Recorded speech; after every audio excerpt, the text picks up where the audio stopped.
I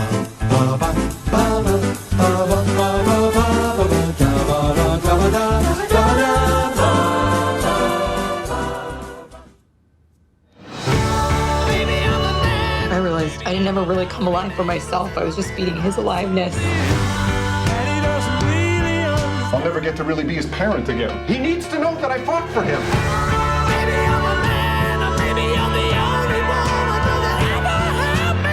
It's not as simple as not being in love anymore. Eventually, it'll be the two of you having to figure this out. Together. If we start from a place of reasonable and they start from a place of crazy, when we settle, we'll be somewhere between reasonable and crazy.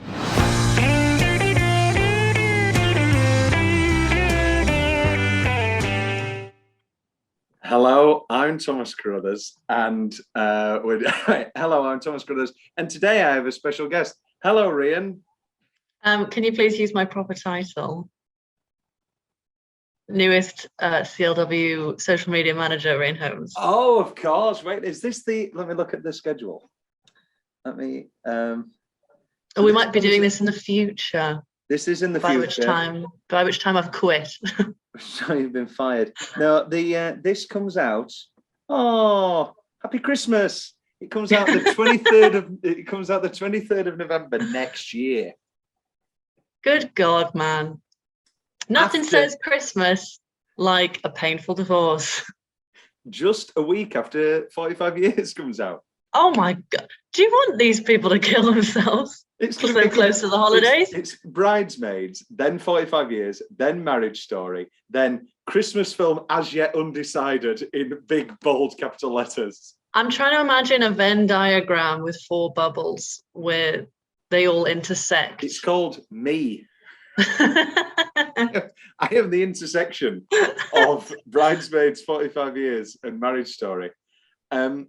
Yeah.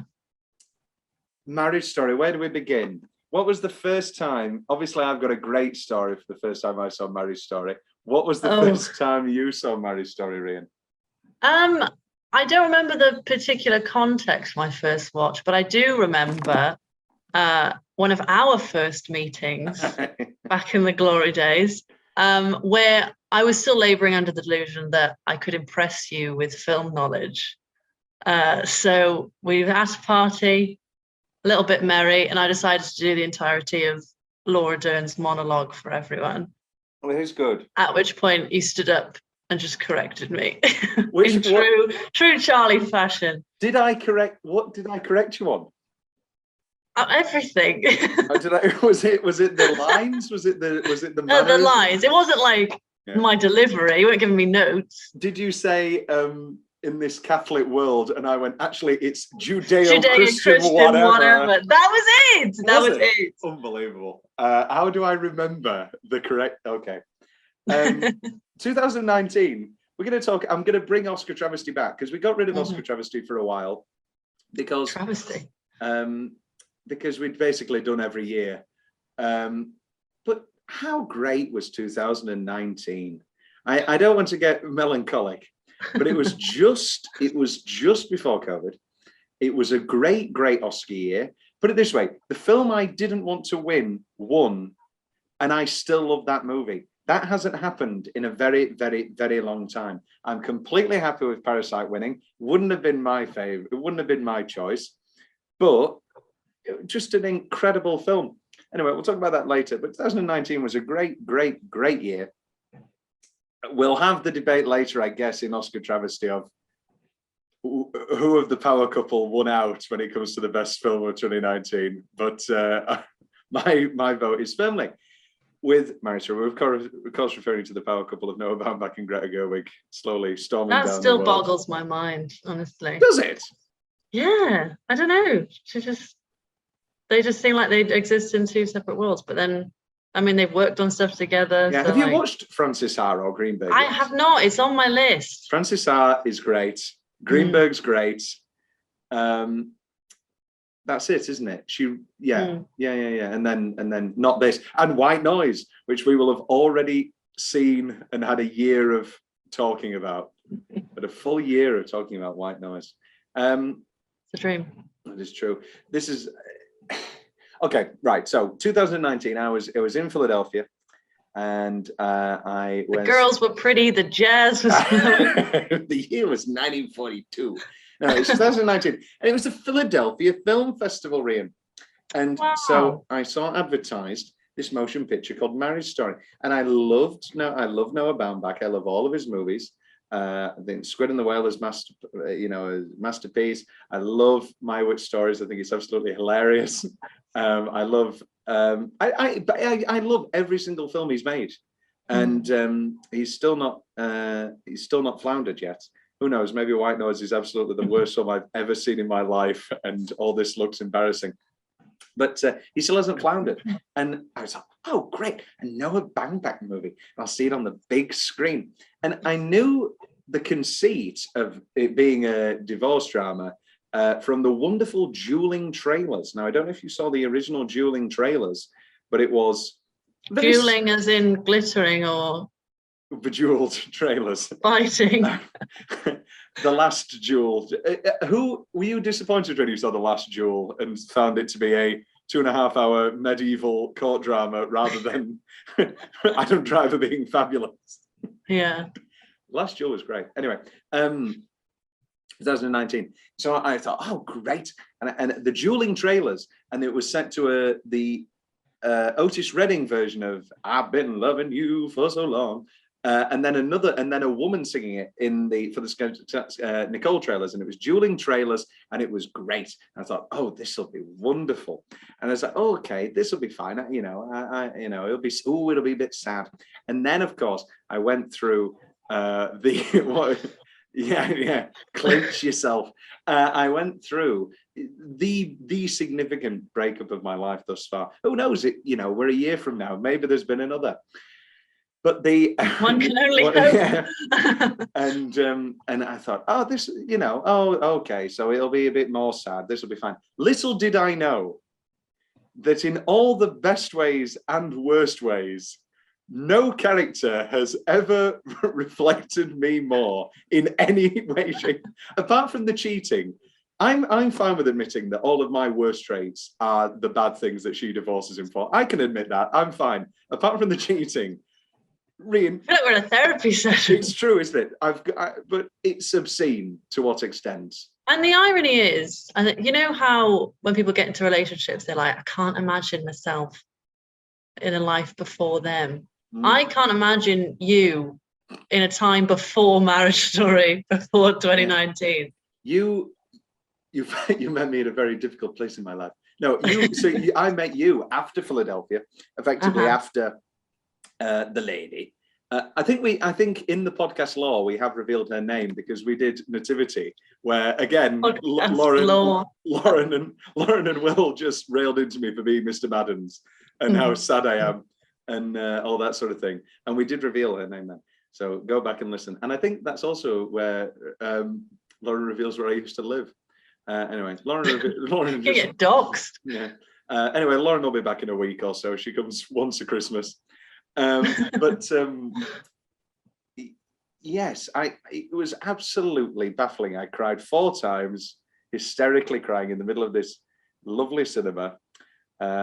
Just an absolutely beautiful film. And from just the first go, it floored me. And I thought, oh, is this actually that good? Or am I just in a very particular place in my life? And then watch after watch, it's so funny.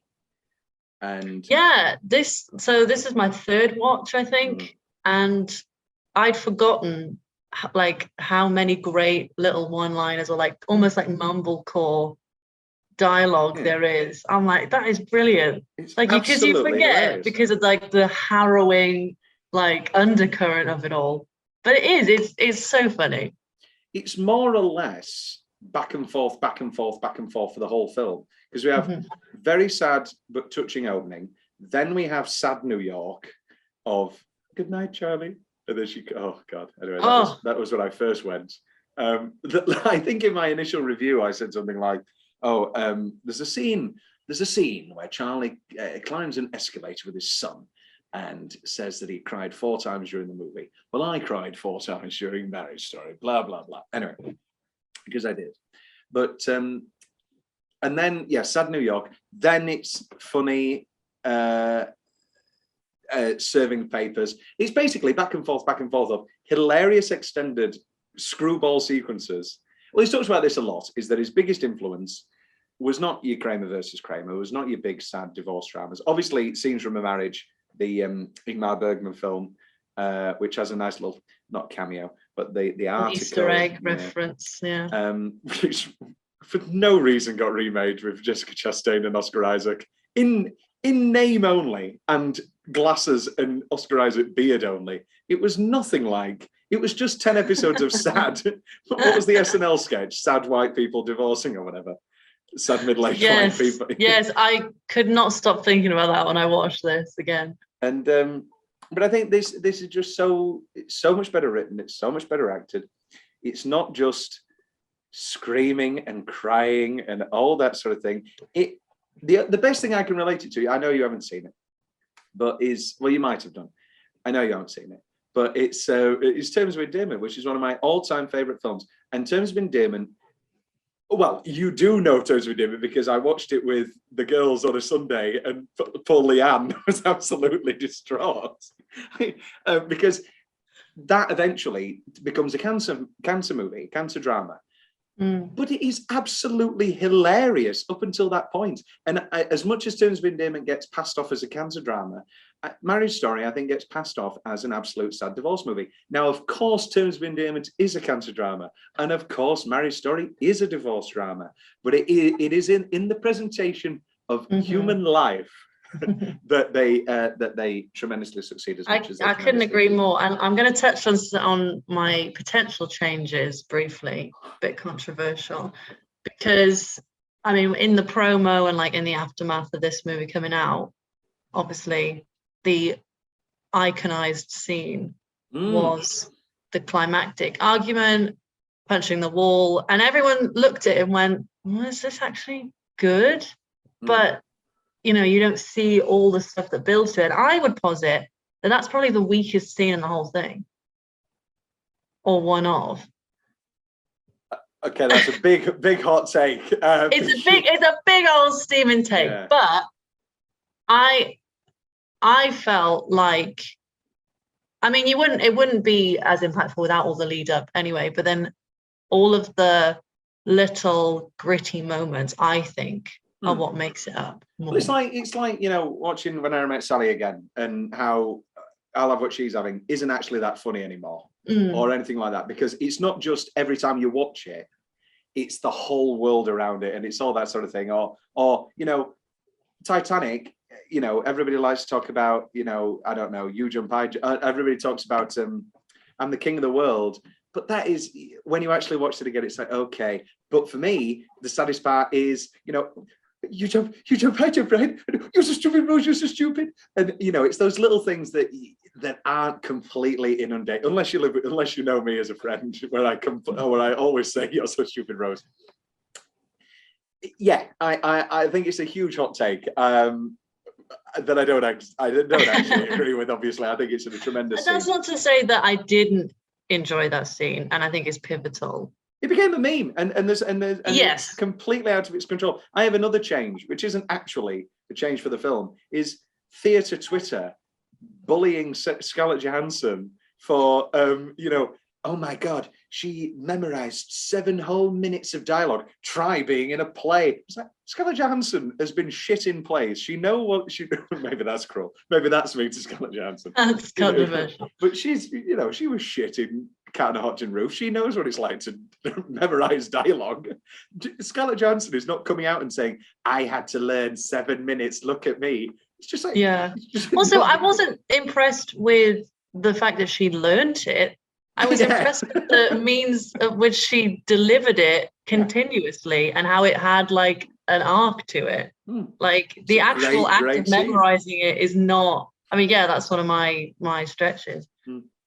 The it's completely tangential, but there's a great the Inside Number 9 people talking about podcasts. Anyway, they were on their podcast anyway, and they were talking about David Morrissey. and how somebody came up to him after a play and said, "How do you learn all those lines?" And he said, "It's quite literally the least I can do." Like, it is the fundamental. Our teacher, shared tutor, whatever, had held whole sessions of like memory games, and everyone was like, "Why are we doing this? Let's learn about acting." And he was like, "You're not going to get hired for acting. You're going to get hired for memorizing." And anyway, this is completely tangential. About the craft. Let's talk about another thing that this film had going against it that is just a bit bullshitty. People, going against it, saying it's not actually a divorce drama. It's these rich actors. It's this performance, and all that sort of thing.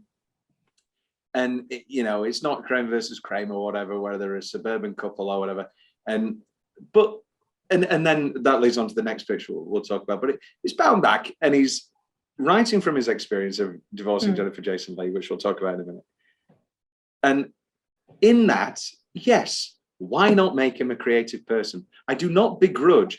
I would have so much less preferred it to be he's an architect, and then all of a sudden he has this terrible line or whatever, or a monologue where he's talking about how, well, I've been an architect all this year and you never trusted my architecting. Just make it acting, and just make it the real arguments that they probably had. Yeah. I don't want to talk about this like an autobiography because it's so clearly not, but just let him put in, just let him, there's no Greta character. Anyway, we'll get to that in a minute. No, I agree. I think like in this climate where there's constant conversations about like whose right is it to tell certain stories, there was no argument here.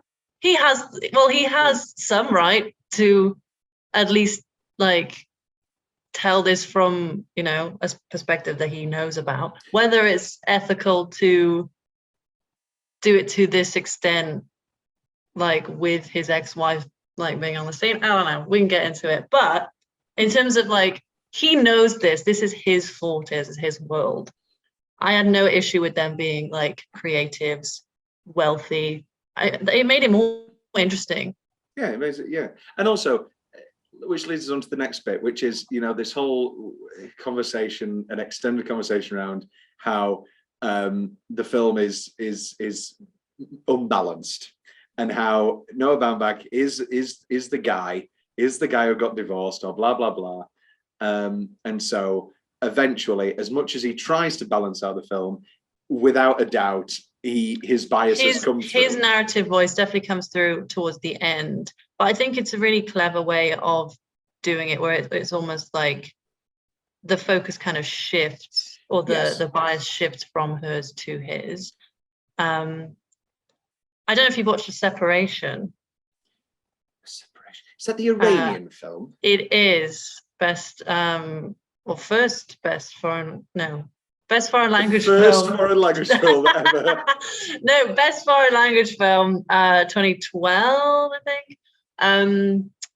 No, I haven't. But basically, it's Iranian marriage story, but with more drama, because there's like theft and abortions and all the like. It's great. Definitely. I'm happy with enough drama of if Willis Shawn's play is going to go on. But no, it's the whole thing is, they've got these two characters in this conflict, and you really don't know who to side with, because it's really through the lens of their daughter, and it ends with like her deciding her own custody of who she's going to go with, and we never find out, and we just have a shot. It actually really mimics the shot of Nicole and Charlie on the subway, where they're on two opposing sides. One is stood, one is sat, and it's like they're just worlds apart. And in that moment, you're like, well, I do sympathize with both of them, even though like one of them is probably better off than the other, and will be, because they'll have the kid. Yeah, I guess we'll talk about broader context now of best divorce movies. I had it as some ham-fisted Tom's big question, but like Kramer versus Kramer is excellent, and Kramer versus Kramer's biggest sin, and has been reported for very long time, beyond Dustin Hoffman's act practices on screen, is that Meryl is this villain, and again, I've never really seen that, because the whole court sequence where she comes back and gives her point of view is the whole crux of the movie. Of of course she's a villain, because we've with Dustin Hoffman this whole time and she's left and all that sort of thing. It's basically Marriage Story if we had Nicole at the start and then never cut back to her, and then she comes back at the end. And that's a whole separate film. I've never seen, Meryl as a villain. Maybe I'm too empathetic. Too empathetic. Is that a weakness? I don't know. But beyond that, I mean, What Maisie Knew was a nice film with Steve Coogan and Julianne Moore.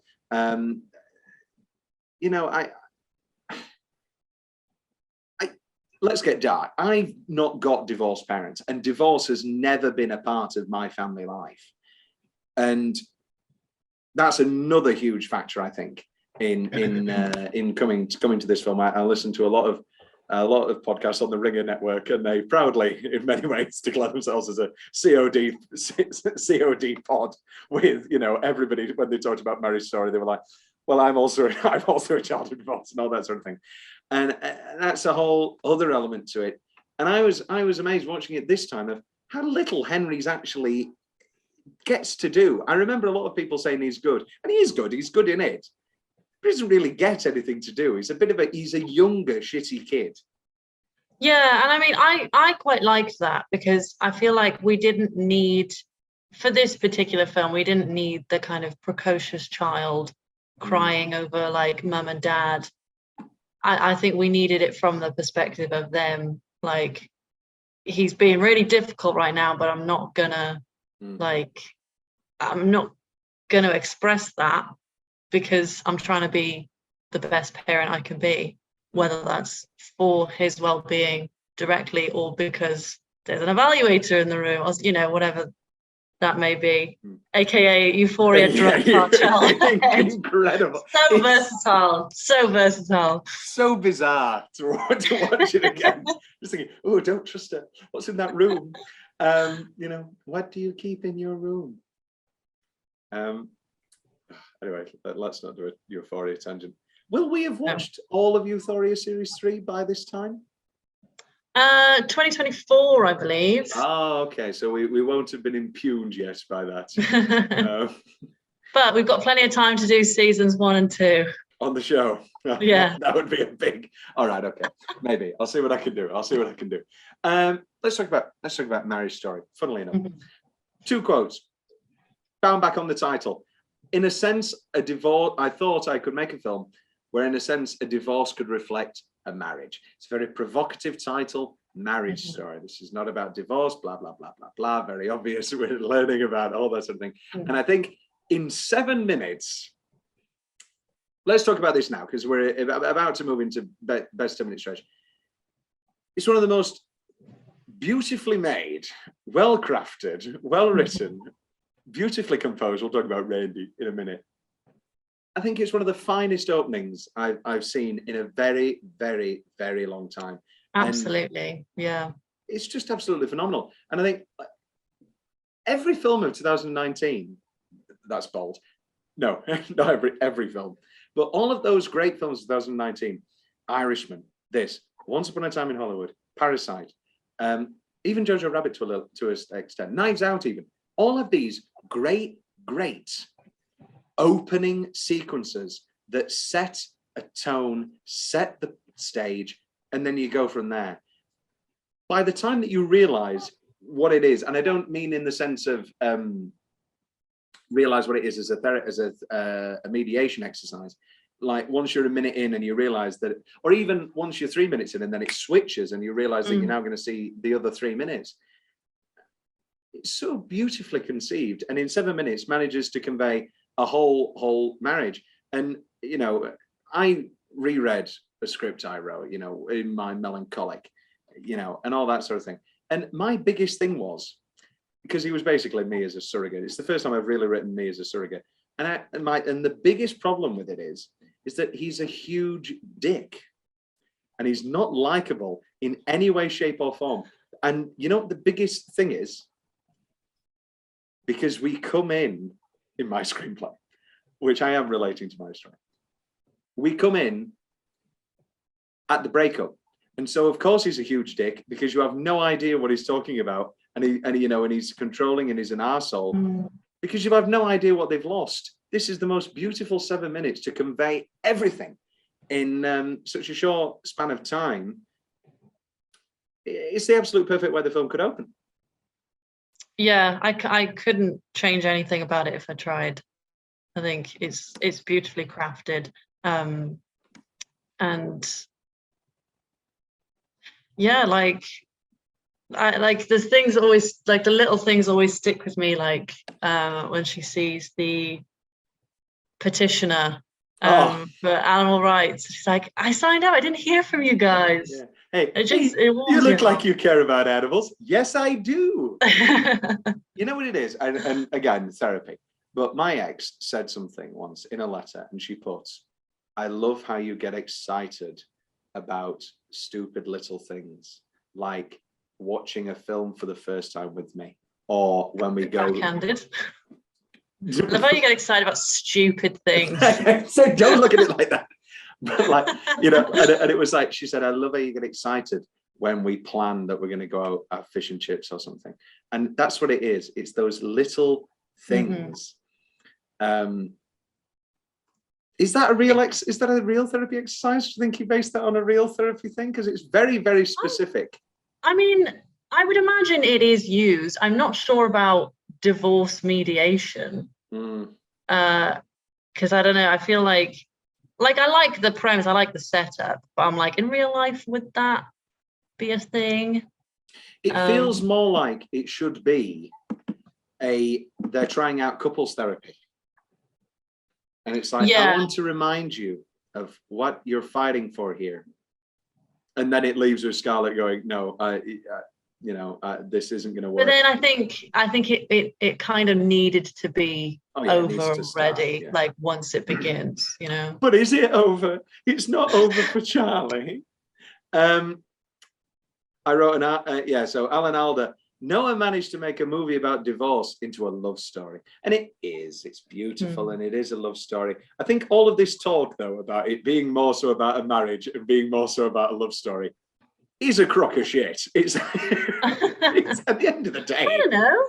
Because the title to me always made sense in the sense of like, in the divorce proceedings, like when they take it to court, they're telling the story of their marriage and why they have these irreconcilable differences and all the things that they've made, too difficult for one another. But obviously in doing so, you're going to show the ugly parts, but then you're also going to show like the really important parts outside. Poor Charlie. I think, do you feel poor Charlie? Because obviously I can't even deny my own biases anymore. Every time I try to go, I'm going to watch it this time and I'm going to be really empathetic. I can't remove my biases. I'm sorry. I can honestly say, like, I do sympathize with both of them at different points throughout. I think my first watch, I said something to the effect of like, I hate how the cheating is such a side note.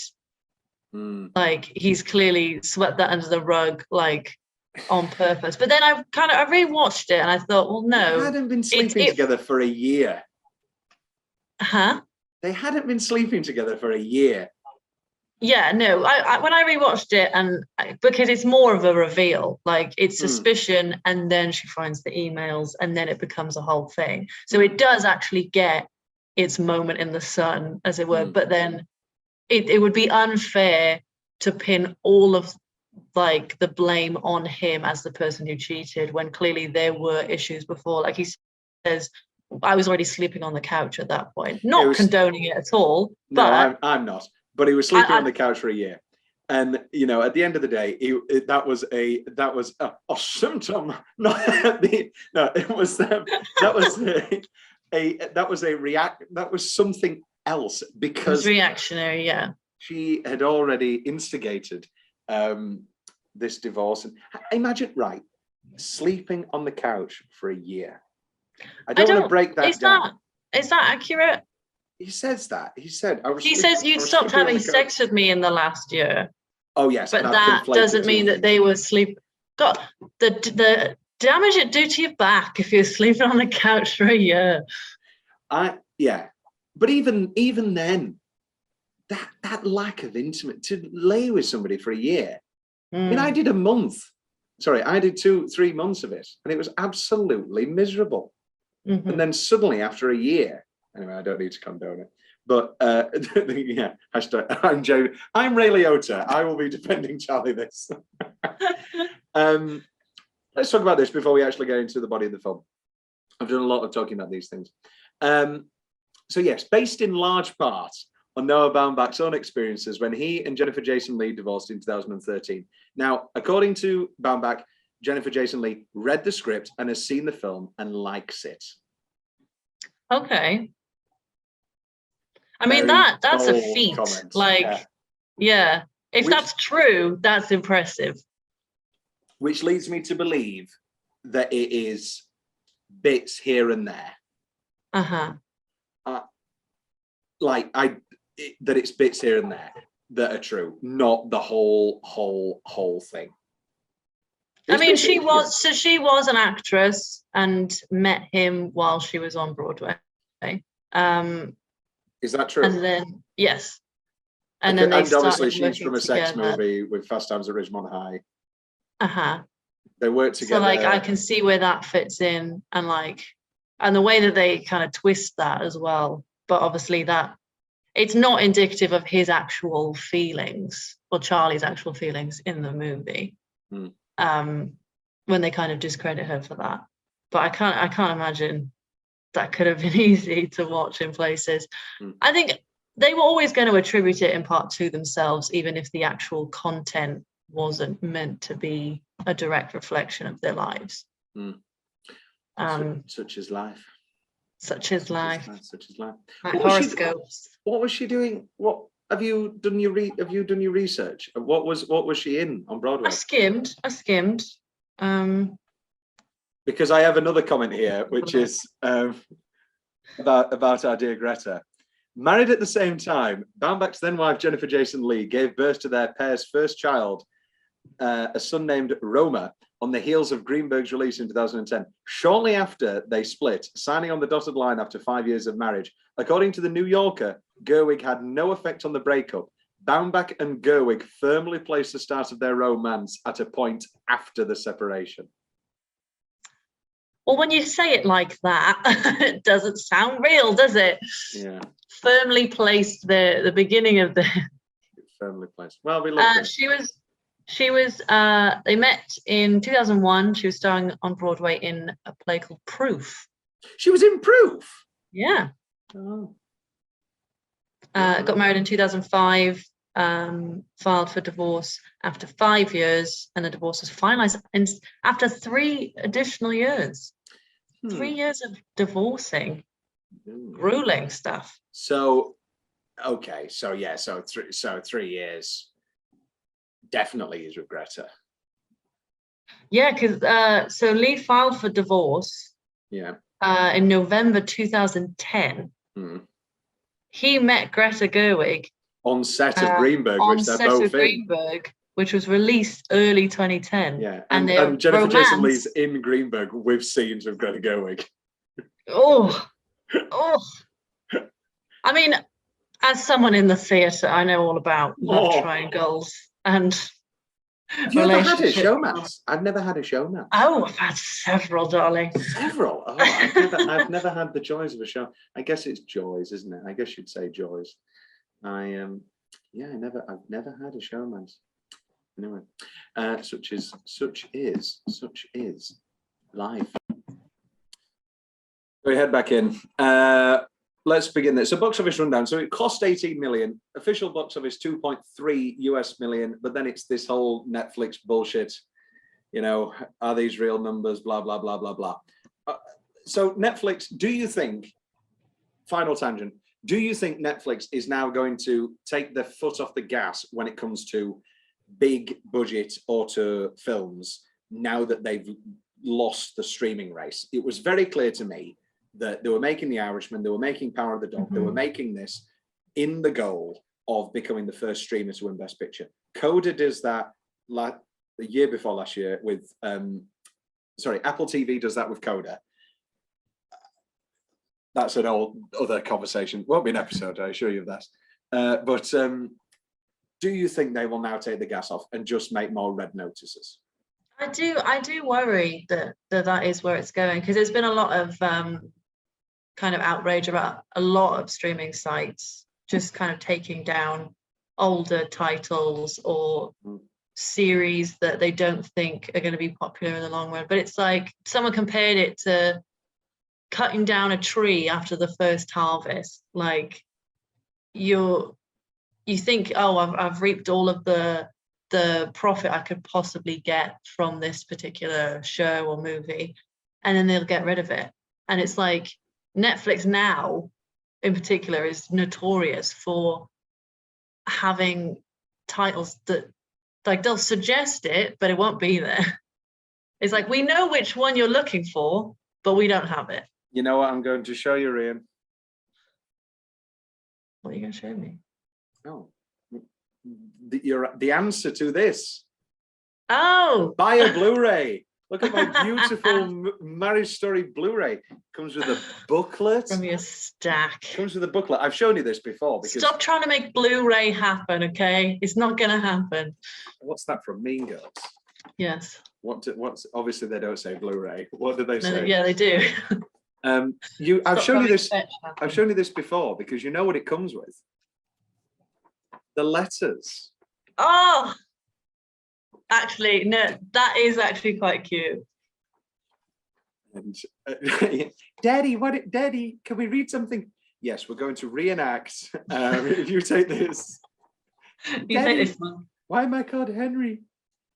She should have stayed in LA and been a movie star. Oh, she's my favorite actress. Oh, beautiful. Even though it doesn't make sense anymore. Anyway, absolutely incredibly beautiful. Because you always forget. I don't know how I always forget, but I always forget. And then suddenly I hear, Charlie is very neat. And like, there's a lot of moments in this that I think could have been executed very like cheesily. Oh, like yeah. When they're pushing the gate closed and they have that literal separation, or like the image of a single tear roll, like on the bed. Yeah. Like these were very ambitious in the way, like they're not crazy like out there in terms of cinematography, but like it could have gone awry quite quickly. And like the idea that their son finds the letter and then they read it together. That's on actually paper, my that changes. seems corny as hell, but Oh yeah, beautifully executed. incredibly well done. Couldn't change it just for Adam Driver and the way he just moved through it. Like, there's two specific parts. It's what do you call it? I never met his parents, but there was a lot of alcohol. and then obviously, I still oh god, I can't even say it. It's just absolutely rips your heart out. What were the what times do you cry? Because it's gone to a point now where we're like terms of endearment, where again, spoilers, there's like a series of goodbyes, and depending on what day I watch it. There was a period where I watched it like 3 times in a month. I don't know, I can't explain it. And every time I cried at a different goodbye. I've got like 4 big ones in this. Obviously the argument of being alive, which we can't even touch on. I need another hour to compose myself. That, the letter. And I think the first time I watched it, I cried at Goodnight Charlie. yeah, I didn't this time around, but I feel like I have done in the past. Is that one, obviously the letter at the end. And then I messaged you this in the dead of night after I finished it again. The shoelace, where she bends down and ties his shoelace. It's just a perfect, like, simple act of service that's solely for him. Henry's got nothing to do with it. Like, oh, it's just beautiful. You know that got a laugh when I watched it in the cinema. Do you know why? Because we watched it back to back with Jojo Rabbit, and I think everyone was like, "She's tying shoelaces again." Oh no! People laughed. It was quite funny. It was like, "Oh, shoelaces." Yeah. What is the better 2019 Scarlett Johansson Philadelphia Film Festival shoelace film? This. God, what is the this- better shoelace moment? Oh, don't do that That was to a me. very, very, very good reveal. It was, and yeah, I'd have to say that one, just given the context and and the fact that it's a kid doing it. Yeah. Best 7-minute stretch, meeting G-Ma. Oh my God, who doesn't love Julie Haggerty? Again, every time we nearly start talking about it, there's a whole other world. I want to talk about Julie Haggerty forever. Aeroplane is obviously one of my favorite films of all time. Rhian and David watched. Which we've seen now. Yeah, Rhian and David watched Airplane. Halfway through Airplane, realized, oh, this is probably one of Tom's favorite movies. Looked at my top 10 article, found it was, and then made the pact. Let's not tell Tom that we watched Airplane together. And then it came out at some point because I quoted it and I said, "You guys, have you not watched Airplane?" And you were, yeah, maybe. Actually, in the next room. in the very next room. Yes. Yeah, I do love it. I love Airplane. Are you a new girl? See, I haven't been, and I feel like that is. I'm remiss. I feel like it would be a staple part of my personality. It's very, very if I good. did. And there's an incredible episode where Zooey Deschanel starts dating Taron Killam, but he's the world's most boring man alive, and he loves trains, and he's boring and he's terrible. But his parents are Henry Winkler and Julie Haggerty, and they're just like the best in-laws ever. And literally, she's just like, I can't stay with this train guy, but I just want to get married to him now and have them as married in-laws. It's a great episode. And obviously Airplane, and what about Barb, and meeting G-Ma, and she's always wearing these cardigans and trekkie pants, and she's just... I have the same relationship with G-Ma as I think Nicole has with G-Ma. It's like, I love her, but how dare you? No, she's absolutely lovable in every way, shape, or form. Yeah, even from the off. When you're in my house, wake up is 6:30 a.m. That's a very bad rule. But then that's like nans for you. Like my nan will, if I ever stayed at my nan's house, she would sweep through like a little tornado, opening the curtains, singing her songs. Yeah. This is the day that the Lord has made. That the Lord has made. Meeting Nora. Absolute knockout from Laura Dern. Obviously, we'll talk about the Oscars in a minute, but this is the Oscar. Not actually my Oscar to give, but well, it's not my Oscar to give, obviously. But not my Oscar. If I was only allowed one, it would not be my Oscar. Not to say that it isn't absolutely top class, top dog, absolute brilliance.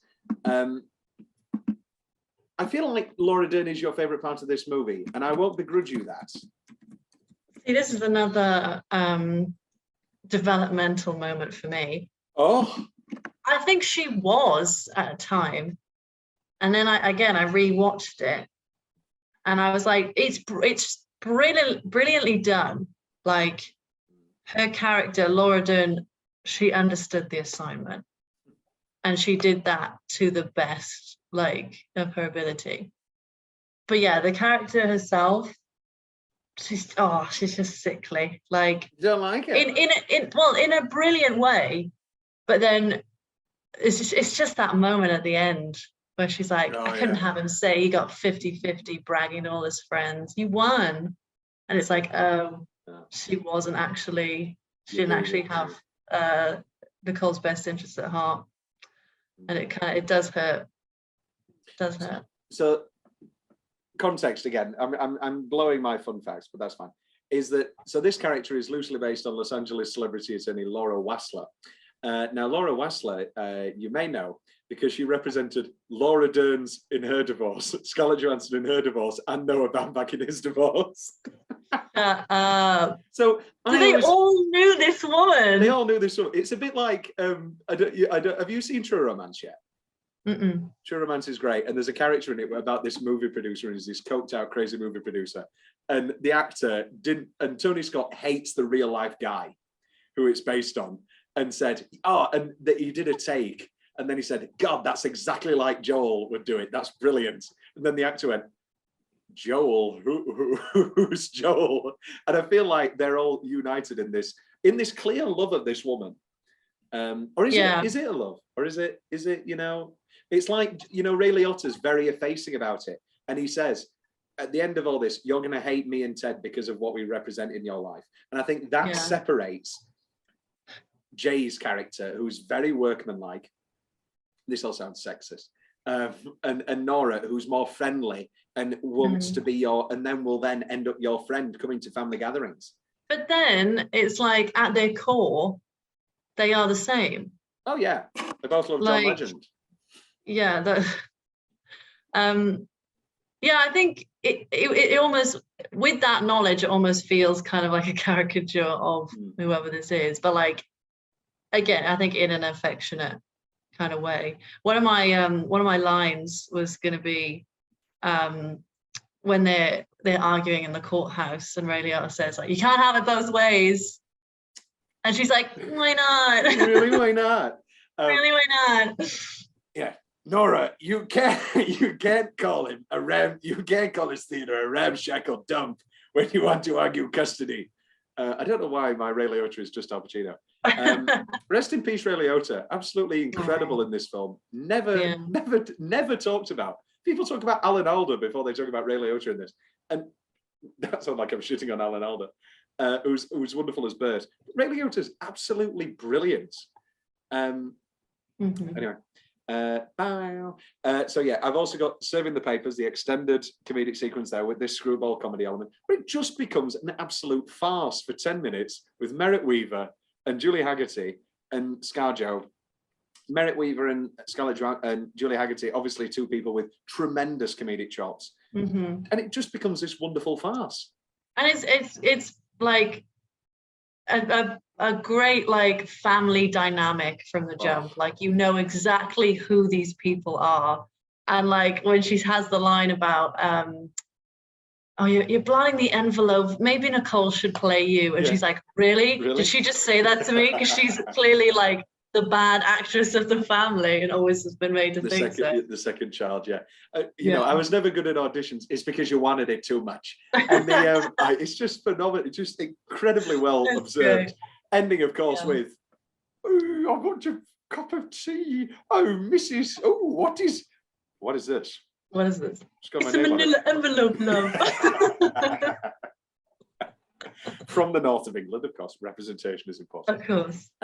They should have cast a real northern friend. You've been served. How do you feel? There are two moments that I don't think work in the whole movie. That I don't think work. Where the naturalism of the dialogue and it kind of get lost. And it's Merritt Weaver's final line when she leaves that scene where she goes, goodbye, I don't know what to do. I think that's a little bit false. And also in the argument, Scarlett, Nicole going, firstly, I love my mother. I love everything about my mother. I love my mother. Secondly, why did you come marry? That feels very written to me. There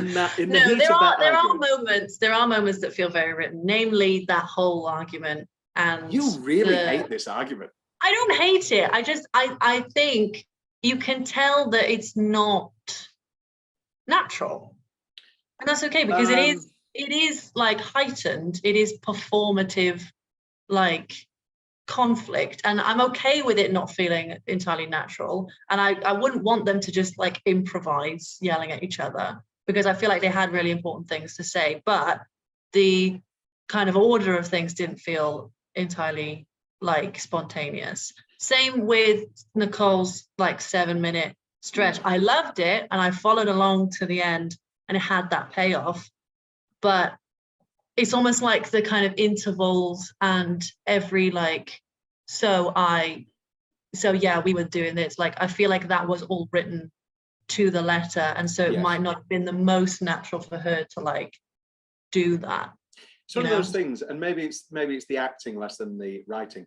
But I find when people talk about, and it happens all the time, it happened with this, of everything was written, nothing was improvised. All of the I's, ands, and buts and all that sort of thing, it's all in the script. And when all of that's in a script, it actually sometimes ends up feeling more forced. Yeah, I'm a huge paraphraser. Like, I know. I will admit that. Yeah, I will admit that. And our shared teacher gets on my ass about it because, like, he's obviously a writer as well. He knows the significance of having this word here and this word here. But sometimes I would be fine with it. It's fine. I'm fine with it if it's fine. Maybe it just shows that I'm a bad writer. Is that it's like Woody? Like there's a whole documentary, and you know, avid Woody Allen lover Scarlett Johansson, and Noah Baumbach. Yeah, good. The other anyway, and like in the interviews, it's just like, yeah, you can just throw it away. Just, you know, say the basic idea of things. And then there's like interviews with people going, he's probably our greatest living writer, and he just told me to make it up.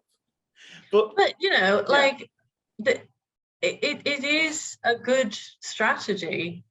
And you know, again, I wouldn't be surprised if Noah had said to these actors, like, you need to do it as written, and like kind of given them what he felt was like all the tools to have this perfect monologue.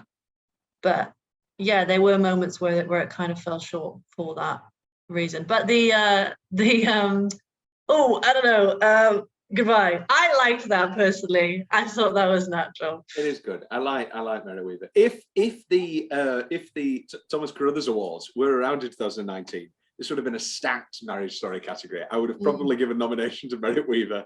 I would probably blindly given a nomination to Julie Haggerty. Best actress, not even supporting. I would give best film to Meredith Weaver. It's a manila envelope. It's a manila envelope. Love. I've got here Bert Spitz and Halloween. I've basically put everything, because watching it this time, also it's gone to a point where I've seen it so many times, but literally it was one of those, like Goodfellas, like Terms of Endearment, where it cuts to the next scene and I go, oh, it's this now. Oh, there's just another great scene. Halloween is so sad. It's ridiculous. It is absolutely awful. And then it's Halloween into Court. Now, here's a good Baumbach quote. He's talking about it. He says, you see it in thrillers all the time. It starts innocuous enough.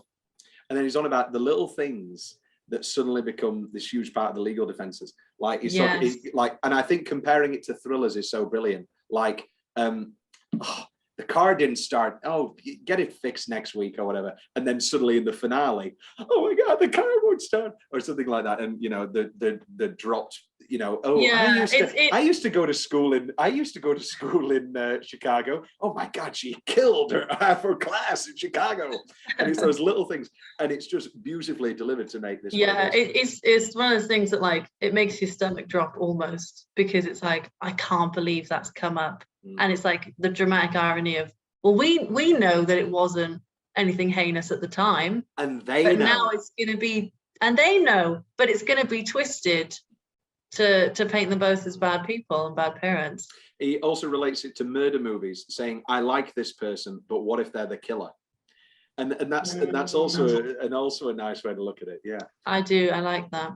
He's a very, very clever man. The fight. Now, we'll table that for change. I feel like we've hashed out what you didn't like about it. Is there something you did like about this famous fight?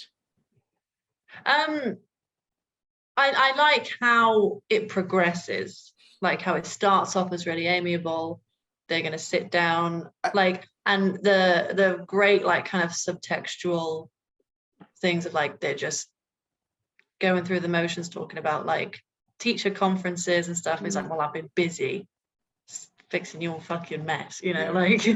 Well, this is the thing. I think it gets to the point, because, you know, I'm not ashamed. Again, hashtag I'm Charlie. But like, you know, when an argument gets to the point where one person says something really awful, from that point on, you've just got a free 10 minutes and you just say all the awful things, and you just say it all, and it's terrible, and it's absolutely foul. But I suppose because I've never been in a I've never witnessed an argument like that. I've never had an argument like that. You should try it sometime. I think it'd be very freeing. I'll just call David up and just pick a fight for no reason. I've listened to David have an argument outside of the room, and I'm sure that would be wonderful. As long as he does his Gordon Ramsay. I mean, he doesn't really know how. Like, he is quite literally the nicest man in the world. I feel like it's really annoying. Because obviously I'm friends with both of you. I feel like if you came to me like, yeah, me and David had an argument the other day, I'd be like, really? Really? You liar. You lie, and then we have an argument. Believe women. Hashtag believe women. Unless it's Nicole Barber, and in that case, hashtag believe Charlie. No, yeah. So like, it didn't feel natural to me, but then I speak from a point of privilege. Just don't get angry. I have no faults, so like it'd be really hard for someone else to like point out all these terrible things about it because I don't have them. I think it's because obviously we're going to talk later in the new category I've called Tom is Charlie. All about all the little things. Every episode will have this. Just so you can get through all the things you want to say. Which character is Tom? But like obviously there's all the fun little things that I like him in ways. Fun is strong, but like it was terribly mirror-esque to watch that final breakdown moment. And it was cathartic in a way, deeply pained, deeply troubling to watch, and all that sort of thing. That was always fun. And I'm tall, obviously. And I think just on a visual level, don't get me started. We'll talk about that in a minute. And just on a visual level, to see this huge man, this huge, gigantic man, just crumble absolutely to the floor. Yeah, there's something quite deepest, darkest moments. There's something quite refreshing about that on screen, and like the fact that he is like an emotional, sentimental guy. Like I feel like it would have been really easy to make him this like stoic, hard dude with like no remorse for like what Nicole is going through, but it's not that at all. It's not that story. And again, the film it's such a brilliant script because the film has the allowance to then have Laura Dern have a Judeo-Christian monologue, which is like the idea of a good father. It wasn't a thing until 30 years ago. Yeah, dads are supposed to be cold and distant and awful and maybe love their child and all that sort of thing that she says, where it's like, oh no, that's there for anybody who wants to come on Twitter and say, oh, Noah Baumbach made Charlie the perfect man. He's so lovely and nice and all that sort of thing. And then you have the Laura Dern monologue to say, why are we praising him for just being a vaguely nice man who's a good dad? Yeah. I mean, we've definitely got like the different poles and like viewpoints that I feel like it's impossible to say that this is entirely biased. Like he did a great job in that regard. My only other 10-minute stretch, the lawyers' conference in Nora's office, where they are just absolutely tearing these two people apart, and then go, I think we should break for lunch. You ever tried mayonnaise? Mayonnaise is really good. Yeah, mayonnaise is great. And then when she orders for him because she still knows him and like they still have that. Another lovely specific note on Laura's behalf, they did these lovely little sandwiches. I'll have the kale salad, and she's constantly shaking. Oh, sandwiches and like snacks. Yeah, and Alan Alda, I'll have the BLT. Also, his daughter's a bitch. I'll have the BLT. Dad, you can't have the BLT. I'll have the BLT. That's so mean. That was perfectly synced for me, so you should keep it. You should attempt to line it up. Go on, your weirdly specific favourite parts before we go to my gargantuan list. There are so many that I again, it's because it's a film of specifics. Anyway, go on. I like I said, the separation-esque shot of them on the subway, the tear as he's reading Stuart Little, Nicole's screen test, just like brilliant comedy, like so many little lines. Incredible. Why is there always a flirty grip? Why is there always a Pablo? I could say you that out of please- respect. I was raised by two mothers. Right. Is there two of us? And New Zealand, Australian guy just going, Pablo, could you please lower the board? Just very dry. She kills Donnie. We didn't give the crew those pages. Those pages. And then, Does Donnie know? it's telling no, we're going for a naughties aesthetic. So having you is great. Just really, it's exceptional. And it is that screwball thing. And it's so fast. And it's brilliant. You need to watch more Baumbach. My Wit Stories has some of the funniest moments I've ever seen in my entire, just absolutely. Have you seen the My Wit Stories? They're not listening. They're not. Wait, let me get my headphones actually. There's a minute in My Wit Stories which is absolutely hilarious where somebody screams the word Pam, and it shouldn't be funny, but it is absolutely one of the best hilarious moments I've seen in a very, very long time. Continue your specific favorite parts. You don't have to force them if you don't have any. Just because I've bullied you and by saying that I've got 100. Well, because it all melds together, like the line, like the stretches. It is an awful podcast we have made. I have hated since episode 1 the idea of 10-minute stretch, and I'm just going to have to stick it and ride it out. Also, like it's so tangential. Like we just end up talking about everything, which is, I mean, that's what it's all about. But I was going to mention the constant references to space and like, oh, in LA you've got so much space, and like it's so clearly like an in joke between everyone who's like done New York and LA. But the way it like culminates in firstly the meeting with Bert and he's like, fuck the space, and then when Euphoria Drug Lady is like, but the space, and he's just holding the knife, and you're like, he's gonna kill her. He's going to kill this woman. Her name is Martha Kelly. Is it Martha Kelly? I don't know. I believe it's Martha. You're the host. I know. I'm an awful. I was going to say host, but I'm going to say man. No, Martha Kelly. Yes, Martha Kelly. Here we go. Any more? For any more? I think that's it for now. I'll leave the rest to like single minute lines. Here we go. The Pink Floyd mug, I enjoy. Hitting his head on the cabinet makes me laugh out loud every single time. When is that? In LA? No, this is all in the like opening minutes of where it's like she can't keep. Yeah. That would annoy me a lot. Yes. The tennis. I tell you who does that, Ruby. Oh God, and she's not allowed on the show. She's not allowed on the show. This is why she hasn't been on. Which will also show up in ways in which Tom is like Charlie. The tennis serve and the Monopoly and so I'm done.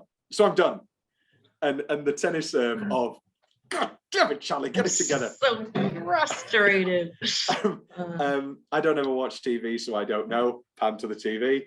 Lovely little moment of thanks for indulging me, which is very bizarrely delivered. God's sake. Good night, Charlie immediately cries. How do you like that? And yet you like him being like, thanks for indulging me. I like, thanks for indulging me. That was actually a good Adam Driver. Well done. For indulging me. I've put here, good night, Charlie immediately cries, because I've had literally that moment of, God damn this 10-minute. I hate, for 3 years, I have had free Zoom. And I don't know how, and I don't know why. But anyway. It's Monopoly. A real Monopoly. Good night, Charlie, which is also corrected to Good Night Chalice, which can be a medieval one-act play we write. Didn't you walk in on Dad blowing the porter in Powell Springs? And I always regretted how upset I got at him. That was one of I may have a dead gay husband. I may be 64 with a dead gay husband, but I still managed to wake up every morning. Sorry, I look so schleppy. She obviously looks absolutely incredible with her Louis Vuittons and everything else. Going in for a kiss, and Nicole's reaction when he first comes for the MacArthur grant and the manila envelope and all that, and he goes in for it. I remember meeting blank after Philadelphia, and she wanted to do the whole winner takes it all, let's sit and talk, and she basically just wanted to clear her chest. Does she want to talk?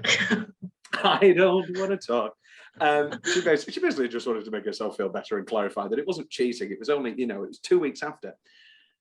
And she just wanted to clarify. I've been sleeping on the couch. I've been sleeping back on the home. couch. I know you're in Philadelphia. I was in Philadelphia and I had a great time. I was hot shit. I was in Philadelphia and I should have been having the time of my life and I didn't want to lose that, but I kind of did. Where are we? Oh yeah, and I remember going, do I kiss her? And I went in for a cheek kiss and she was like, oh, yes. Anyway, Gma, and talking about you didn't respond to my last email. I'm gonna write you back now. Merit Weebo waving her hair when she goes, it looks nice. It's pecan. Pecan. I've got here. Are you all right? Yes. I'm just hot. I'll get you a glass of water. Miss 4-time Oscar winner sucking my. What do we think of Ola Shawn in this? Is it the most random thing that doesn't need to be in there, or is it great? It's so random, but also it's like it's in New the York. same. Again, it's like this in-joke between creatives of like, oh, actors. Yeah.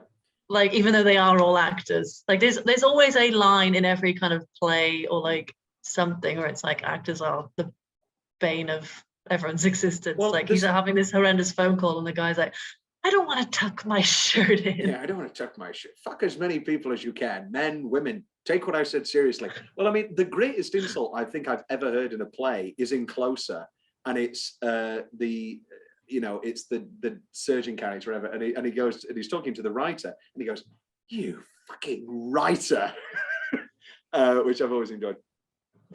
That's true. Again, biting under the mouth. That's true. Los Angeles does have sitting going for it. I enjoy that. That's good. Nora's a very good lawyer, a very old lawyer. Very old lawyer. Why is that? It must be Nora's a very good lawyer. Mm. Oh. No, you know what it is? It's cutting to the sidebar in Nora's office, and the first thing that Bert says is, Nora's a very good lawyer. Again, It's like, hilarious. yeah, no shit. Bert trying to get the coffee and there's nothing in it. Very sad. Am I paying for this joke? Am I paying for this joke? The nodding of Nora's assistant during the court proceedings. I've always loved the phrase ramshackle downtown dump. Another great Laura Dern moment in the court proceedings. Call, text, communicate. Text, communicate in any way. Kelsey issues. They can't do it. It's a liability. I love Ray Liotta so much. Why didn't you buckle it in? Maybe, no, I know what my favorite passive aggressive Charlie line is, but maybe my second one is, I could get you some pictures to go around. You know, the one on the Staten Island ferry? Aren't you in that one? You could cut me out. Brilliant, absolutely brilliant. The introduction to Nancy Katz, the evaluator standing outside the wrong door. I thought it's just brilliant. The wrong like, door. I'm easy. Just a glass of water. Just a glass of water, please. And again, heartbreaking. And what do you do at your mum's house? Well, at home we have all the all the things. It was going so well. I'm done with my water. Maybe the funniest thing in the entire film is Nancy agreeing with Charlie about time. It's time. It's time. Yeah. And like the almost jump scare when he's like being a bit sassy about it's all garnish vegetarianism, and then it turns to she's just stood there. I'm done with my water. That's my favorite passive aggressive Charlie line, without a shadow of a doubt. It's all garnish vegetarianism. As we know, I hate vegetarians. Now we've done yet. We've done my. Let's do this now. Let's do this quick fire whilst we're here, because it's all very specific. Tommy's Charlie counter. See if you agree. She always says that she hasn't seen a film, whereas I always fake it or say I haven't seen it in a while. Tick. The way Charlie Except eats, you always have. You always have I have seen always it. seen the films, but you don't know that because sometimes I haven't. And I just, oh yeah, I'm a horrible man. The way Charlie eats, tick. He's incredibly neat. Check. He cries easily in movies. Check. He's very self-sufficient. Very competitive. I am awfully competitive. Loves being a dad. We'll find this out, but I will. Always directs and hates being and always denies other people wanting to direct. The way he does paper towels, that's how I do paper towels. The way he eats a whole chicken. Wait, the way he did paper towels when he had one arm. No. Like, He's doing I was it when he's gonna say, grabbing the 'cause all I chicken. could see was him like taking reams and reams. When he does the chicken, he's like, pull, and he pulls it off. Anyway, Okay. the way he eats a whole Wait, chicken. were we on 8? Hey, the way he eats a whole chicken. Great with in-laws. Oh, see, this is why you love Gmar, because you're a mum magnet, and you love the idea of like having her be your best friend. Yeah. I had a pretty, they weren't very, you know, I was good with them, but they weren't very openly loving people. David's mother and grandmother FaceTimed us once, and Tom, it's like a bloodhound drawn to the sound of like little southern women who's like, hello there. Hello. I love Josephine David. Oh, what else? Let's do this before this goddamn Zoom timer's out again. What do I do? Oh yeah, when he's talking about the divorce papers, and I put needs help with very small things, but can do incredibly huge projects. To make the Tums joke when he's talking about the Tums, actually, she was up to 10 a day, makes jokes instead of facing the real depression in his life. Very condescending teacher, I put here. I think he was that condescending. He is when he's trying to teach the kid and all that sort of thing. Yeah, but like he would get angry. It's kind of impossible not to be, because you know the word. Yeah. I've used the phrase, I think you're conflating two different things about 100 times in my life. Doing things for the woman who's leaving you and can't stand you anymore. Oh, that was bleak. Blank walls until his friends bully him that his place looks like a hospital. Cold bottle of beer. Burgundy jumper.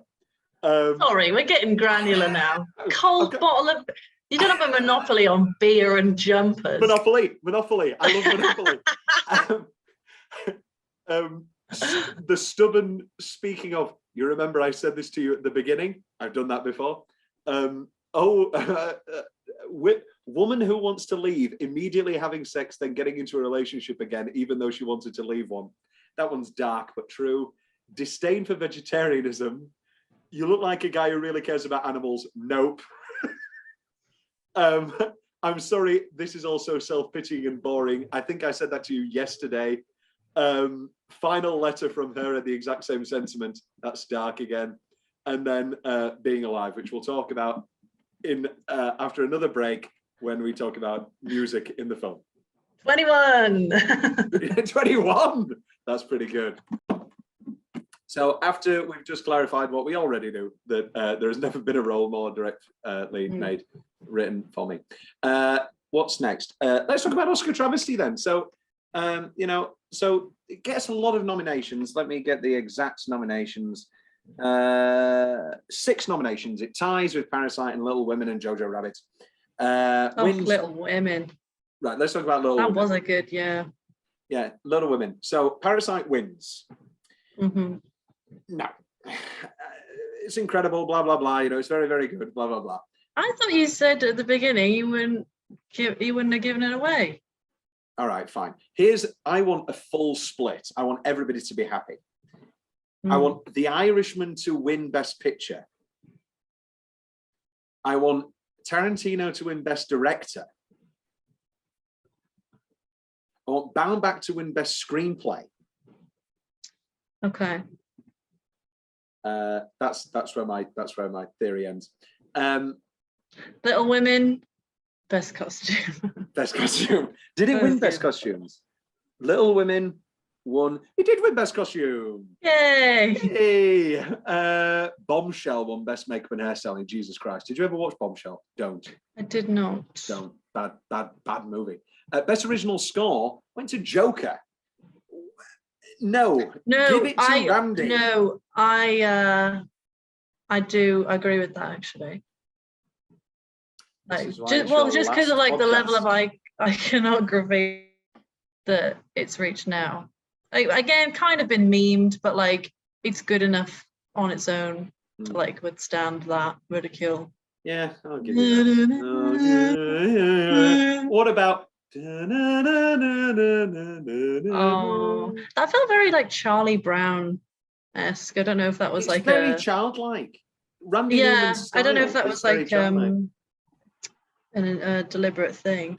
Randy was Charlie. nominated twice this year, lost twice. He was also nominated Best Original Song for Toy Story 3. I can't let you throw yourself away. And he lost to I'm Gonna Love Me Again by Elton John. Oh Rocket no! Man. I'm gonna love you. I mean, Rocket Man was incredible, but Rocket Man was great. Randy always has a place in my heart. However, if I could only watch one for the rest of my life, Rocket Man or the video of I'm Still Standing with Elton John by the pool during lockdown, where he's just completely mumbling. I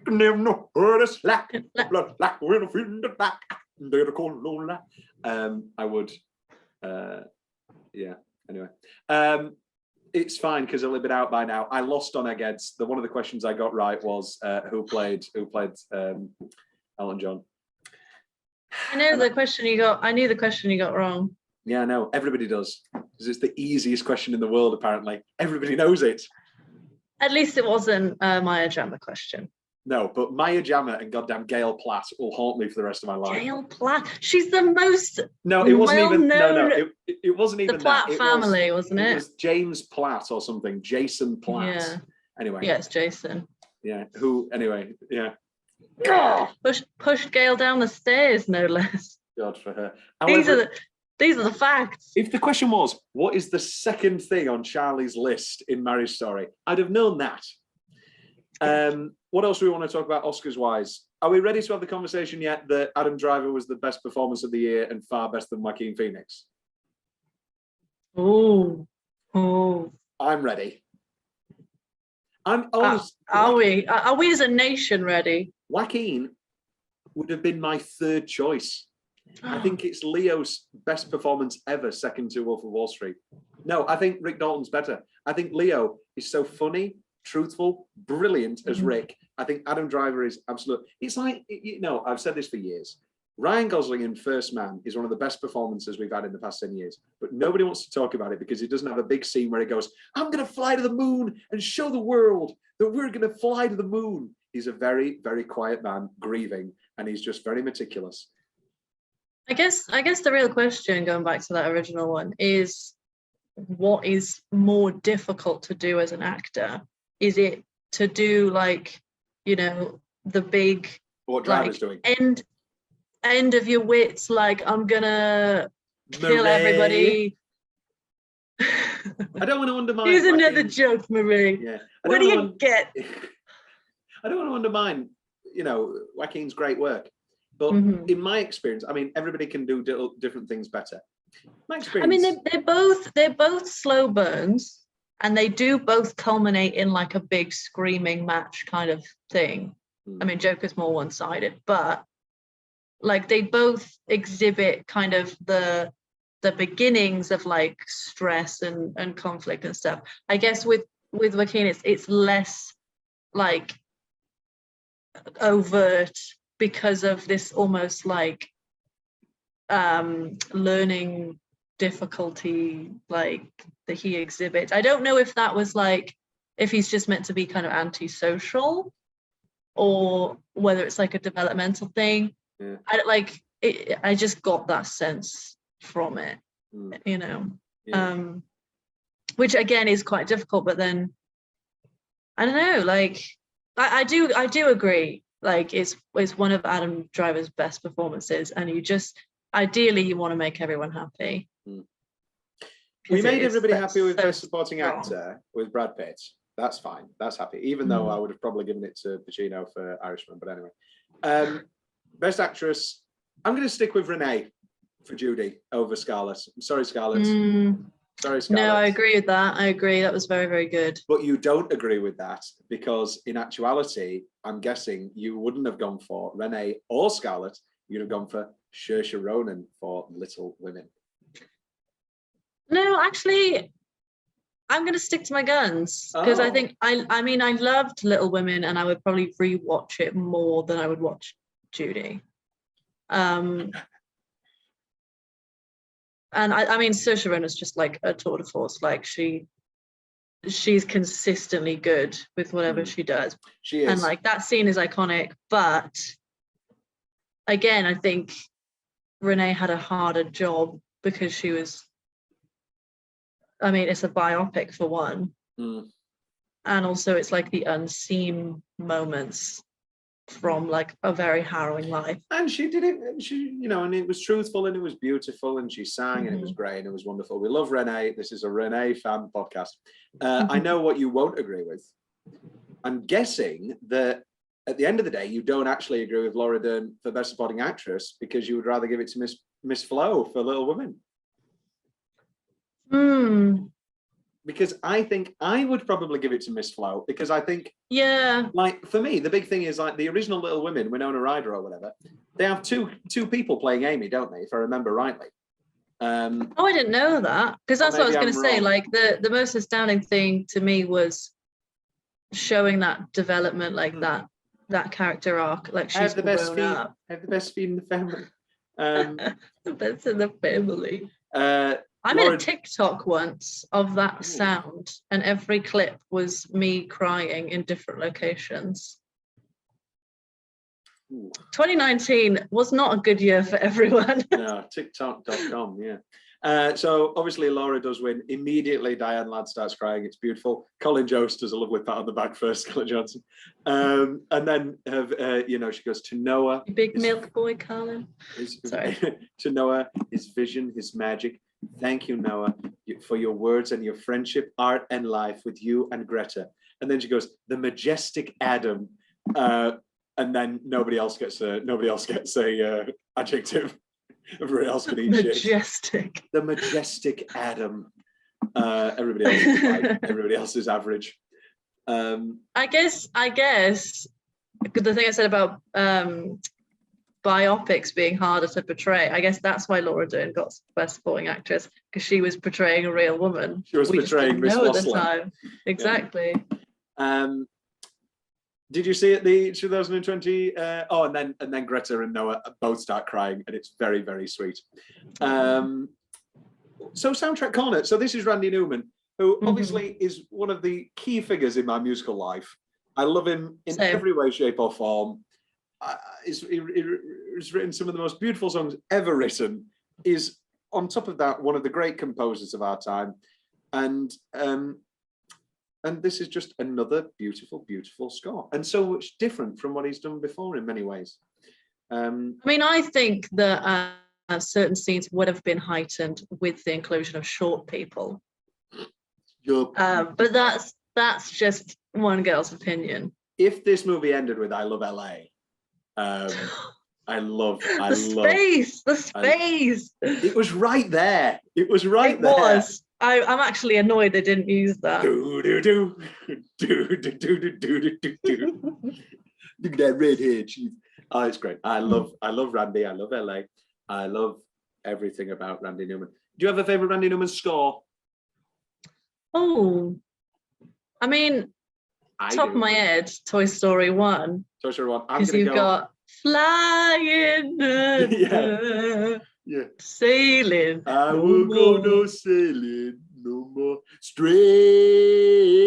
things are happening to me. Beautiful, beautiful. I mean, without a shadow of a doubt, second to Losing My Mind by Sondheim, When She Loved Me is maybe the most beautiful song ever written. Oh my God. Is that Sarah McLachlan? Sarah McLachlan sings it, yeah.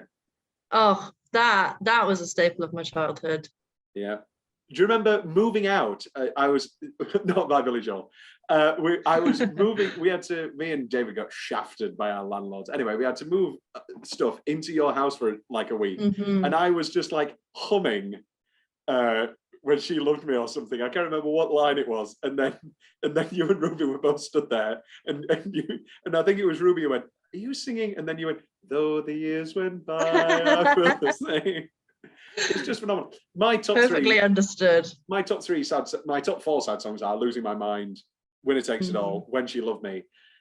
And the other reason we need to talk about the music in this film, Being Alive. Never in all my time have I felt so pinpointed. It was honestly obscene. I can't imagine the moment you were sat in that Philadelphia screening house and the piano begins to play. Also, it's just like, it's so self-indulgent, and I know you're gonna like cross yourself when you hear me speak ill of this moment.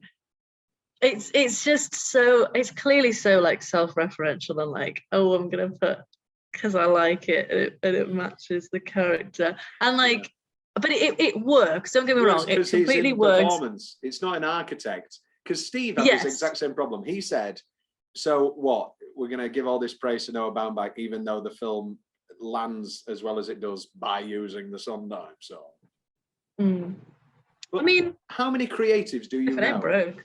How many creatives do you know who, you know, are like, oh, We've just had 2 hours of me talking about how I'm like this film. So we've got quite literally, and obviously we've already had the company podcast, which fortunately were recorded when I was in a relationship, so aren't too melancholic. You. I know. Can you imagine if I'm going to re-record them? In hindsight. Yeah. No, but I think my main issue with that stretch is the logistics, because they had a hired singer singing the blues, and then they just start playing the piano, almost expecting him to get up and sing. No, it's one of these piano jazzy karaoke places, because she's not a hired blues singer. She's with their theatre troupe. She's in the background. Buy a goddamn Blu-ray, Rhian. Get off your fucking phone, like David Lynch told us. But you can't tell me who she is, though. Is she also in Euphoria? It's Jasmine Cephas Jones from Hamilton. Oh no, I didn't know that. However, partner of Anthony Ramos. Oh, so is she in The Heights? Maybe? No, I don't think so. I'd have to rewatch it. Don't know. When me and my sister watched Hamilton in the lockdown, I did spot Ariana DeBose. I said, she's going to be Anita. And my sister went, great. All right. All right. Your sister went, why is this an old, yeah, why is this set in the past? Set in the past. Yeah, Hamilton, not great. Anyway, that's another podcast. Oh wait, it's not. It's never going to be a podcast. I could not believe it when I first heard dun dun dun dun dun dun dun dun dun dun dun dun. So it's like somebody turned to the camera and went, "You there, the sad man in the front row. This one's for you." If my memory serves me, I'd just about dried my tears from the argument and all that sort of thing, and then I literally started crying the minute I heard. You had some preparation time because you had You Can Drive a Person Crazy, and I was like, oh, good. Which actually annoys me because they cut certain lines, and I'm like, have they rehearsed it with these cuts? Have they rehearsed it without the dialogue? This is, seems very off the cuff. They have choreo, of course they rehearsed it. Yeah, but that played to me as a sort of like, oh, we used to do this as kids, and Julie Haggerty used to have the original album and all that sort of thing. I think it's beautiful and it's touching, and it's like, oh, and yes, but I never thought, first time watch, I never thought, oh, they're singing You Can Drive a Person Crazy. Oh, thank God. And I was happy. And I was like, thank God there isn't going to be some, beautiful musical theatre mirroring of where they both are at their times of their life and how they're both different. Knife in back. I think it's beautiful. I think it's really realistic. I think it's well done. I think it's a good realistic to your life. This is the thing. No one else would get up and do all the parts. The fact that he does all the parts is it's the fact that he sits down, he gets the applause, and he's like, no, I'm getting back up and doing the rest. Because he doesn't play it like a joke. It's not like, when I do the whole thing of, I don't want to sing. Some folks like to get away. It's not like when I do that. He literally sits down and then he gets back up and go, blow out your candles, Robert. This is the other thing. Immediately after, he's just been like, oh, I'm sorry, this is all so self-pitying and boring. And then he gets up and does this song. Ain't no way anyone in those booths is like, yeah, go on, and like laughing. They're going to be distraught for him because they know what this song is about. Nobody is laughing or doing that. They're all sort of smiling at the start. They're smiling at him. Yeah. And then like applauding. Like it's all very merry. And it's like, well, have you seen the show? Yeah. Oh, they all have. They all have. They'll all be on. They'll Exactly. all watch the Patty and Katrina revival. I could talk about it forever. I think it works. Basically, Driver proposed at a point to do a film of Company, and so this is sort of a holdover from that of sorts. It's a pilot for that. I mean, he wouldn't get it. You don't think he'd be a good Bobby?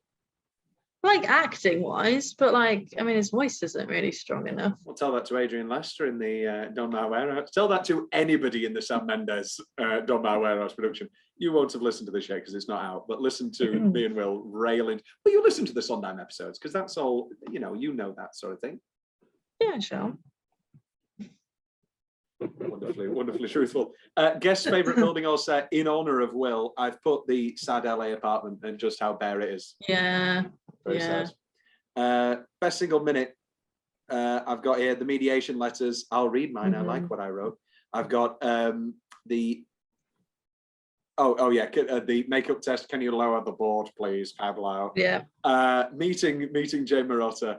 I have sidebar with Bert and his joke, and I have Laura's Oscar clip of the Judeo-Christian. Yeah, I had the screen test, Nora's monologue, and the pecan pie manila envelope debacle. Pecan. What's left from your? Sorry. Best line. Here we go. Right. Do you want to alternate? We'll alternate. I've got it here. Charlie gave me the note, but it's actually for you. He told me to pick up my cues. I'm going off. Acting is reacting. I'm going off of you. I'm gonna go. If you guys are gonna sit here and suck each other's dicks. It's just great. I won't say anything we've already said. Yeah, okay. That's my rule. I fell in love with you 2 seconds after I saw him, and I'll never stop loving him, even though it doesn't make sense anymore. Well, you did say that earlier. I did say that earlier. That is a lie. Yeah.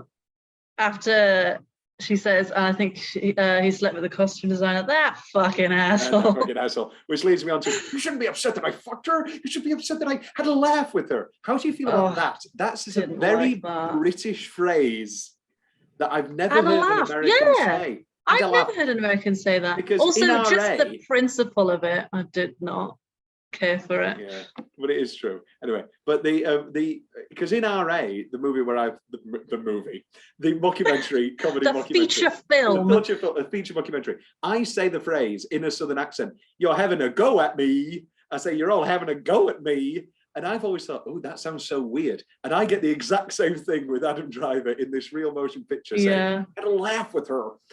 Your next line. Did you just stamp your foot? That's good. Immediately preceded by, just fingering, I'm changing my whole fucking life. Yeah. I had a great panic attack when that scene happened. You shouldn't be upset. Oh, yeah, it was wonderful. Not this time. I'm over it. No. Good. You shouldn't have fired Bert. I needed my own asshole. Is good. Yeah. Fuck the space, Bert. Fuck the space. This is great. You're like my father. You're also like my mother. You're all the bad things about all of these people. That was another one that I thought that you would take issue with because he's so loving upset. Of G-Mart, yeah. Well, he's so upset by the insinuation that he is like his dad, and then he just willingly brings him back into the conversation. I thought it was funny, but I thought it was like, it was almost like, okay, here's the alternative lines that we could have in this sequence. It's Let's like just throw them all in. It's like a Judd Apatow gagorama. Yeah, it's like, okay, cut. Here's what we could have had, except we had it all. Yeah, you should have an argument, Rhian. You'll suddenly it'll all come out. Yeah, it closed on Broadway. They couldn't smell the toast. No, very sad. Yeah, you don't want a voice. You just want to fucking complain about not having a voice. Very sad. And that was all of mine. I've got Gma. Me and Charlie have our own relationship separate from yours. Just like I still talk to Cassie's ex, Jeff. You're still seeing Jeff? An occasional lunch. He still wants his camera back, by the way. Brilliant. Technically, the Frankenstein costs more when you factor in Donna's time and the material. Time and materials. Bert, if I were representing you, you are representing me. And then, is she a vegetarian now? then you should know about garnish. It's all garnish vegetarianism. Brilliant. Any other changes before we enter? What's the change? Oh, sorry. What's left from your what's left from the guests' notes before we do what's the change? I guess we've already kind of touched on it. I was just like surprised as to how funny this was, and I'd forgotten. It's absolutely and how it kind of just weaves in with the heartfelt moments.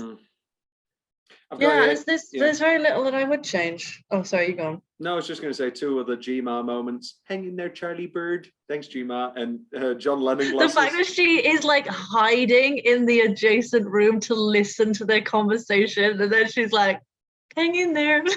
So, absolutely top class. Terrible. A few changes. Is Electra bad theatre? Because I remember like a couple of people in my theatre circle saying, why was the theatre so bad in it? Why can't they get fake theatre in film right? I don't know. Fine. It looked like a fine production of Electra. Well, I think again, this felt like another in-joke of like, oh, they're being very experimental because it's theatre and it's like not taken seriously. I mean, I don't know much about Electra as a play, whether it was like, whether the fact that they're doing it meant that they were of kind of some renown. Because then it mentions like, oh, we're doing like these really unknown ones to pay the bills. Let's talk about paying the bills. Is this a change that would have made the film better? Do you know this fact? No. According to Days, Baumbach wrote Madagascar 3 and nearly directed Mr. Popper's Penguins around 2011 to pay for his legal fees. Is the movie better, instead of him saying, I'm directing 2 shitty plays, that I'm writing a Zoo movie threequel and I'm potentially directing a movie about penguins. Yeah. Oh, that would have been great. That would have been good. But no one would have believed it. No, people would have been like, that's stupid. But it actually happened. It actually happened. Beyond That's what wonderful. little do we get, beyond what little mentions we get, do we need more of Charlie's family in this movie? No, because I feel like the whole thing is hinging on him not having family and therefore not understanding why like she needs to be close to her family, because he's like made his own kind of unit of people, but it's not recognized in the same way as like her blood relatives would be. So yeah, I think that's a really important distinction, because also like if he doesn't, then you're kind of watching it going, well, why don't you understand why she wants to move to LA? Like it's really simple. Like she wants to be there, he wants to be there, why can't you be there? But he has everything tying him to Brooklyn. Yeah. Do you understand why I want to go to LA? No. Incredible. That is not a productive way to start. Charlie, she always gets the best presents. Is a random trumpet a great present? Yes, absolutely it is. Okay, all right. I mean, I feel like the insinuation was that he mentioned it once, or he didn't, and she's like, this would be fun. And they I do, think that's and the nickname is Charlie Bird, as in Charlie Bird the trumpeter. Okay, I'm bad. Yeah. This is a great film. Inside joke, where do you go when it's windy? I don't know. I don't like that. I liked it. Those biscuits, because it is an inside joke. I know, I understand the conceit. Those biscuits look insanely hard and crunchy. And she's like, these are great. And I'm like, you've lost a tooth. Also, like, so many of these are great. She says about the tea, like, and then about the biscuit. Like just no need. Yeah. Mary Ann always picking the worst times. The middle of the after drinks after the bar. The middle of like just the you know. Yeah, I'm gonna come over to you and seductively whisper about work stuff, so it looks like something else. I'm gonna do that Excel spreadsheet for you. Yeah, really annoyed me this time. Walking into a busy New York street to talk on the phone, take a phone call. Instead of You standing should have just stayed in the stairwell. Quiet staircase. Thank you. Times Square. Times Is that what all that terrible honking is? Yeah. Yes. Yeah, I'm in Times Square. I'm a real New Yorker. I take a phone call in the middle of Times Square. So stupid. And where's he going? Yeah. Straight to the airport? He's got no bags. Yeah. Put one of the framed paintings over the punch in the wall, you absolute ass. Thank you. that never even that just clicked. And also the fact that he could have just been like, oh, that was there when we moved in. Yeah. But instead he just looks at it and then goes, do you ever interview married people? Yeah. Like, no, why would I do that? I was kidding. Also, that's a bad joke. That's not a joke. Yeah, but it's a real joke, isn't it? Charlie's Elaine Stritch impression is lacking. It should be better. It is nowhere near. When is that? When does that appear? In Being Alive. You know. Oh, of course. Yeah. Of course. You'll never be a kid again, Bobby. Kid again, kiddo. Yeah. Also, like, there's not that much overlap. I mean, I know he's condensing it for the sake of like just getting to the song. Oh. But like he does all the speaking and then he just comes straight in like like the original cast album. It's because he's original cast album boy, like me. And that's the way Like the original me. cast album is. 23. 23. New boyfriend. That's not the change, don't worry. It is. But no, the is what a dick. I have the original album cover in case you need a reference. I know what Sergeant Pepper looks like. And also, why have you brought the original album? In what world is he going to be able to find a Ringo or whatever the fuck he suggests costume on the fly? Like the picture isn't going to help. He says you can be George Martin, who was the producer. So basically, just put on a suit. Oh, I see. You don't know your Beatles. But then is he on the cover? No, I think he's just saying, like G-Mars, like, oh, I'm going to put my glasses on. And he goes, I've got the album cover for reference. Dickhead. Anyway, they've already got the costumes. Also, bad guy. Shh. Don't like him. Yeah, I feel like that his reveal could have been done better. But then I guess it's like true, isn't it? It's true. It's always the people who don't want to be in the relationship because they've already gotten over it. This is the thing. And I realize this too late, but they've already spent 8 months or so getting over the relationship. So they're ready to go into a new one. Whereas Charlie has still another year or so before he can be with somebody. Yeah, I mean the whole sequence of like entering into the house that isn't his and like the pictures not being of him anymore and like the literal ghost imagery, like oh god, it is brilliant. It's brilliantly done. But then I just wonder if we could have had more of a setup of the boyfriend. But then I suppose he's not important, is he? So yeah, but Charlie will remember him every night for the rest of his time. We have they're like mates at the end.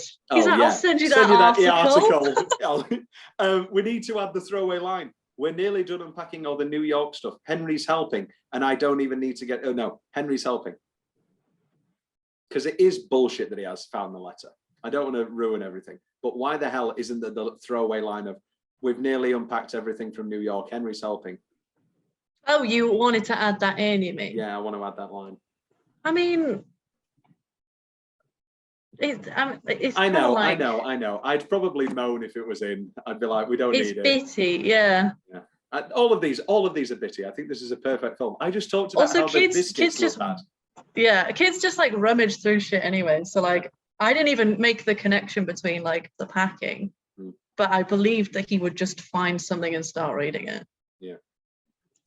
A few fun facts. So the end of the Pope joke is he goes to all these places, blah, blah, blah, blah, blah. And then he comes back to the hairdresser and he says, how was your trip? And he goes, oh, it was great. You know, how was the flight? Oh, it was wonderful. We got upgraded to first class. And he goes, oh, it was, how was the Vatican? And he says, it was great. We got an audience with the Pope. And he goes, oh, what did the Pope say? And he said, where did you get that haircut? It's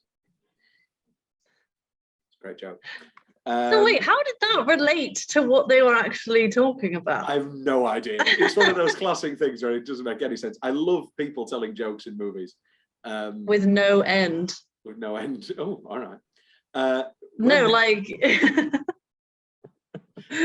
When Noah Baumbach's partner, Greta Gerwig, first saw Mary Story in the cutting room, she sent Noah a photo of herself crying after the opening montage. No. Yeah, that must be really tough to watch as someone's new partner. Like I get it, like grown-ups, they have past relationships, but like something as significant as that, like knowing that my partner had even a hand in creating like that opening montage. Like, I mean, it's like the whole movie, I think, it's like the debate we were having about, is it a divorce story, is it a marriage story? It's a labor of love. Like, because I mean, it had to have been so incredibly, like, hard to put all this into words and then to, like, realize it visually. Yeah. Tagline rundown: where there's a love, there's a way. No. No. Every story has its end. There, fine. Okay, yeah, I could deal with that one. Yeah. What about, she shouldn't be angry that he fucked her. She should be angry that he had a laugh with her. What about Marriage Story? Pick your side. What about what was the tagline for the film of Oleana? It was like, whichever side you're on, you're wrong. I thought that was Lauren's.